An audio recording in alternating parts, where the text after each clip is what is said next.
तौकीर रजा एक बार फिर मौलाना साहबुद्दीन रिजवी पर भड़क उठे हैं।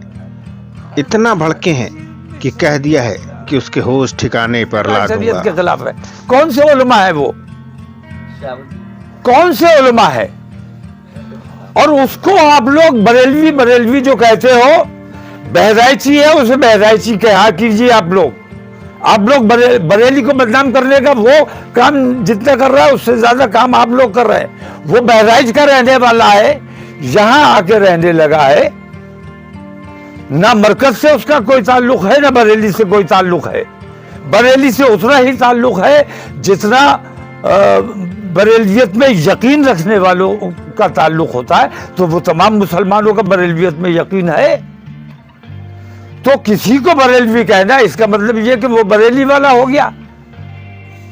तो वो बरेली का नाम बदनाम कर रहा है और हर मामले में शरीयत का इस्तेमाल। क्रिकेट कैसे खेला जाएगा, रोजा कैसे रखा जाएगा, ये बताने वाला तू कौन है? तुझे क्या इख्तियार है?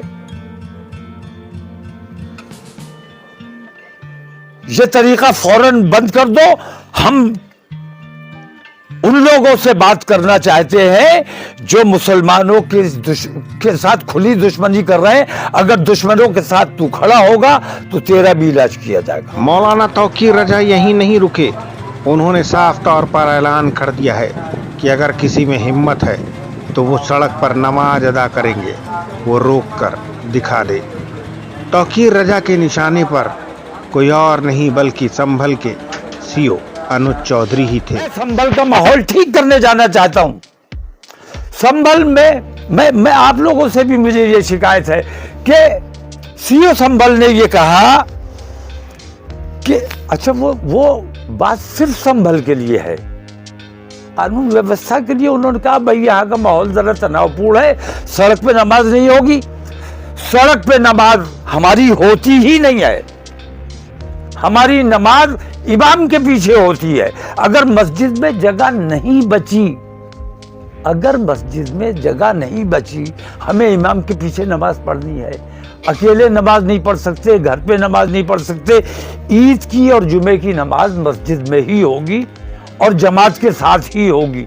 अब मैं अपनी मस्जिद में गया नमाज पढ़ने बाजमात, और वहां मस्जिद फुल हो चुकी है, तो मुझे नमाज पढ़नी है। तो मैं अगर सड़क पे 2 मिनट के लिए 5 मिनट के लिए खड़ा हो गया, मेरा देश है यार, मैं कहीं पे भी खड़े होकर नमाज पढ़ूंगा और देखूंगा कि मुझे नमाज पढ़ने से कौन रोकेगा। जब हम तुम्हें पूजा करने से नहीं रोकते हैं, हम तुम्हारे रास्ते की रुकावट नहीं बनते हैं, तो हमारे मजहबी मामलात में मदाखलत अगर करोगे तो फिर अब इसका जवाब दिया जाएगा। हमें नमाज पढ़ने से नहीं रोक सकते, हमारी मस्जिदों पर अब तुम बुलडोजर नहीं चला सकते। जो कुछ भी हुआ है आज तक तुमने जो किया है वो सरासर बेईमानी थी। आत्ममंथन करो कि तुम जो कर रहे हो और मुगलों ने जो किया है उसमें कितना अंतर है। अगर मुगलों ने जो किया है वो गलत किया है तो तुम ये साबित करो कि तुम जो कर रहे हो वो सही है। तौकीर रजा कहते हैं कि यूपी का माहौल हम नहीं बल्कि वो लोग खराब कर रहे हैं जो औरंगजेब की कब्र को तोड़ना चाहते हैं। उनके खिलाफ एक्शन क्यों नहीं होता? हम ही निशाने पर क्यों रहते हैं? माहौल खराब है, माहौल खराब है। खराब कौन कर रहा है? जो कब्र तोड़ने के लिए निकले थे, क्या वो माहौल बनाने के लिए निकले थे? वो माहौल बनाने के लिए निकले थे, उन पर कार्रवाई क्यों नहीं की गई? बहरहाल ईद से पहले एक बार फिर तौकीर रजा ने आग उगली है, लेकिन योगी प्रशासन भी इससे निपटने के लिए पूरी तरह से मुस्तैद है।